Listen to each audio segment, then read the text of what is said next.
Everyone, welcome back to my channel smart with mom में आप सबका बहुत बहुत स्वागत है। सो गाइस, जब मेरे सामने स्किल्स पैसा प्लेटफॉर्म नहीं आया, जब तक मैं स्किल्स पैसा प्लेटफॉर्म पे नहीं वर्क करती थी, तब तक मैं क्या सोचती थी अपने बारे में, क्या थी मेरी लाइफ और मेरा बच्चा मुझसे क्या बोलता था, ये सारी चीज़ें अगर आपको जाननी है मैं आपके साथ में 1 बाय 1 शेयर करूँगी। लेकिन उससे पहले छोटी सी रिक्वेस्ट रहेगी कि वीडियो अच्छा लगा करे तो वीडियो को लाइक करना, न्यू हो तो सब्सक्राइब करिए, जिससे बेल आइकन को जरूर प्रेस करिए, जिससे आपको वीडियो का नोटिफिकेशन सबसे पहले मिले।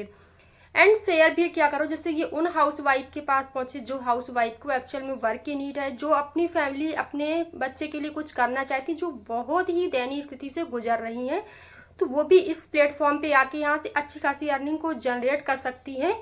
यहाँ पे बिना कोई डिग्री के, बिना कोई पढ़ाई के, सिर्फ स्मार्टफोन का यूज करना अगर उन्हें आता है, तो इसलिए अगर आप अपनी हेल्प के साथ साथ दूसरों की भी हेल्प करोगे तो आपके लिए ज़्यादा बेनिफिट है। इसलिए ये रील को, जो मेरी वीडियो, उसको शेयर भी किया करो, ठीक है। बात करते कि जब मैं स्किल्स पैसा प्लेटफॉर्म पे आई थी तो मैं भी आपकी तरह एक सिंपल सी हाउस वाइफ थी। सुबह के झाड़ू पोछा बर्तन सब कुछ किया करती थी और कहीं ना कहीं अपने मन में ये सोचा करती थी कि बेबी हो गया, बच्चा होने के बाद में मुझे लगता था कि अब मैं कुछ कर भी नहीं सकती हूँ, क्योंकि मैं इतनी पढ़ी लिखी होने से मुझे क्या ही मिला, सिर्फ मुझे झाड़ू पोछा बर्तन ही करना है। ये तो हम बिना पढ़े, अगर मैं ना भी पढ़ी होती तो भी अच्छा लगता। कहीं ना कहीं बहुत डिमोटिवेट भी रहा करती थी और कहीं ना कहीं अंदर से दुखी भी रहती थी, सिर्फ इसी बात को लेकर कि मुझे यही सब काम करना था, तो इतना अपने मम्मी पापा के पैसे बर्बाद करने का क्या ही फर्क था। मेरे मन में ये सबसे बड़ी हीन भावना रहती थी कि क्यों मेरे पेरेंट्स ने पैसों के बर्बाद किए, क्यों मैं अपने पेरेंट्स के लिए बोलती थी मुझे ये पढ़ना मुझे वो पढ़ना, जब मुझे यही काम करना था, सिर्फ झाड़ू पोछा। ये तो वो भी करे जिन्होंने स्कूल को देखा भी नहीं हो, तो वो भी करे जिन्हें एक अक्षर भी नहीं आता, बट वो भी अपने घर को अच्छे से चला रही, तो क्या मैं नहीं चला सकती थी। सबसे ज़्यादा डिमोटिवेट रहती थी। लेकिन जब मेरा बच्चा थोड़ा सा बड़ा हुआ, 2 साल के बाद में, जब वो ये बोलने लगा कि मम्मा, कि उसने 1-2 लोगों की एग्जाम्पल दिए जो मेरे आसपास रहती थी कि मम्मा, उसकी मम्मा भी तो जॉब करती हैं, आप क्यों नहीं करती हो, क्या आप यही सब कुछ काम करने के, इसी को बोलते हैं हाउस वाइफ। जब उसने फर्स्ट टाइम नर्सरी की क्लास में जाना स्टार्ट किया तो मुझे लगा कि मैं उससे बोली, बेटा फिर घर में कौन रहेगा, आपको कौन संभालेगा। तो कहता, मम्मा उसकी भी मम्मा तो है। क्यों नहीं मम्मा, मैं भी स्कूल जाता, आप भी काम पे जाइए, आप भी कर सकती हो ना, जब मैं आया करूँगा तब तक आप भी आ जाओगी। मतलब उसके छोटे छोटे शब्दों में वो बातें थी जो मुझे कहीं ना कहीं, मैं उसको समझा रही थी क्योंकि वो छोटा था, लेकिन कहीं ना कहीं अंदर से मुझे लगा कि उसने बात तो बिल्कुल सच कहा कि मैं पूरे दिन करती क्या हूँ, सिर्फ झाड़ू पोछा करने के लिए ही बनी हूँ क्या। क्या मैं सिर्फ पूरे दिन खाना बनाने के अलावा झाड़ू पोछा करने के बाद में, और सबसे ज़्यादा जो मेरा मेंटली प्रेशर रहता था, मैं खुद से डिमोटिवेट रहती थी। इस सबसे जो कहा जाता है कि अगर आप कोई काम करते तो आपको इतनी थकान है, तो जिससे ज़्यादा आपकी माइंड की जो अगर प्रॉब्लम है ना, माइंडली डिस्टर्ब रहती है, वो आपको बॉडी में सबसे ज़्यादा थकान देती है। तो इन सब चीज़ों से फ्री होने के बाद क्या होता था, मैं सो जाती थी, सो के उठती थी, फिर से वही अपने डेली रूटीन में लग जाती थी। तो कहीं ना कहीं ये माइंडसेट था।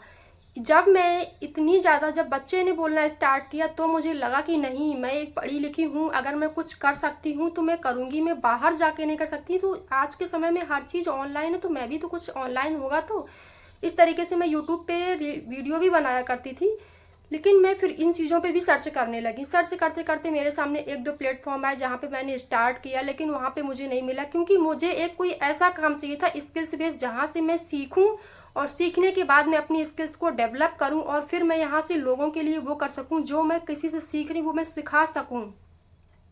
और तभी मेरे सामने जो है ये प्लेटफॉर्म आया, स्किल्स पैसा प्लेटफॉर्म, जहाँ पे मैंने अपनी अर्निंग को स्टार्ट किया। जो हमारे मेंटोर हैं उन्होंने भी मुझे बहुत सपोर्ट किया, जो हमारी कंपनी के फाउंडर हैं मिस्टर लोकेश नागर सर का भी इतना सपोर्ट सिस्टम, इतना अच्छा सपोर्ट रहा कि कोई भी चीज़ अगर पूछनी हुई या कुछ बात करनी हुई, सर ने तुरंत सपोर्ट किया। और हम लोगों को हिम्मत बन के हमारी टीम के साथ में, हमारे साथ में इतने अच्छे से खड़े हैं कि कोई चीज़ को सिर्फ उनका एक ही बात बोलना कि कभी भी गिव अप करना किसी समस्या का सॉल्यूशन नहीं है, किसी प्रॉब्लम का हल नहीं है, हमें काम करना है सिर्फ उन चीज़ों के लिए। और सर ने इतना अच्छे से, एक इतने अच्छे मेंटोर की तरह सपोर्ट किया कि आज जो भी इस टीम में स्किल्स पैसा प्लेटफॉर्म में वर्क करता, हर हाउस वाइफ, अगर आप मेहनत करते हो तो आपको सक्सेस होना ही होना। वो मेरे साथ भी हुआ।